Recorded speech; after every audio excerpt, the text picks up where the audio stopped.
It's a row that's rumbled on for more than 2 years. Now, for the first time, motorbikes, 4x4s and other cars are to be banned from the Ridgeway during the winter. The ruling has just come into force in Wiltshire and will apply to Oxfordshire from next month. The ban is a victory for campaigners who claim vehicles have been damaging the ancient path. But some people say it won't deter those already using the Ridgeway illegally.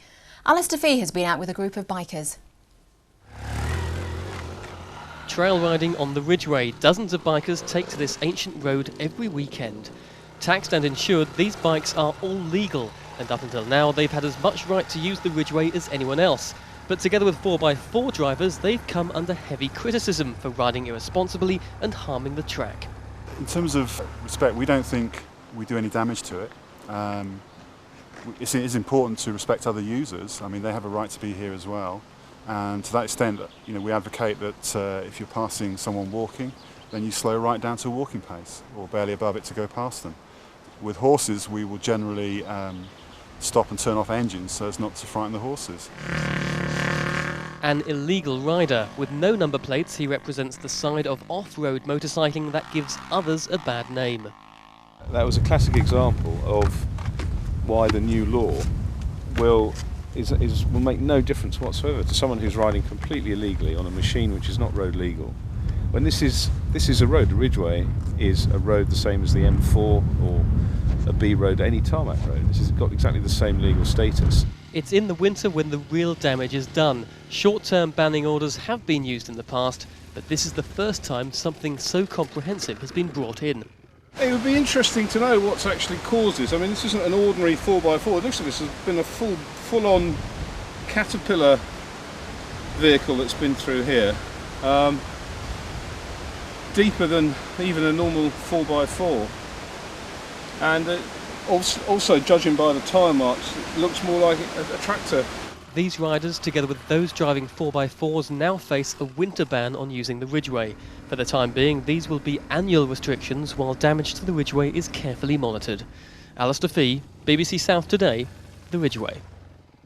I'm joined by Hazel Fleming from the Countryside Agency. What are you hoping to achieve by this winter ban?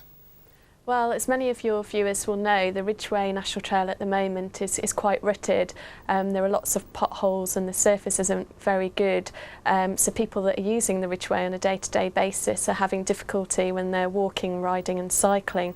What we're hoping is that the winter ban will enable the trail to have a rest and that those areas that the highway authorities can go out and do some repair work in those areas so that the surface of the trail will be much improved for all users. Well, we heard from bikers who claim that the most irresponsible riders will ignore a ban and that much of the damage is actually caused by farm vehicles that will still be able to use the Ridgeway. So how are you actually going to enforce the ban?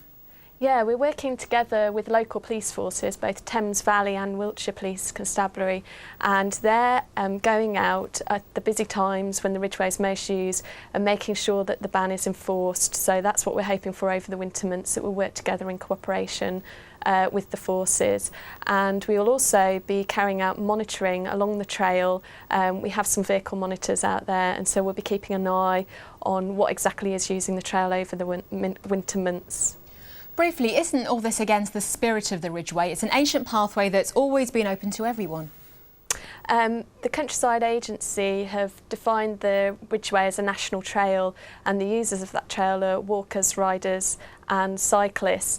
Obviously the Ridgeway has been used by vehicles for many, many years, and we're hoping that it still will be enjoyed by them during the summer months.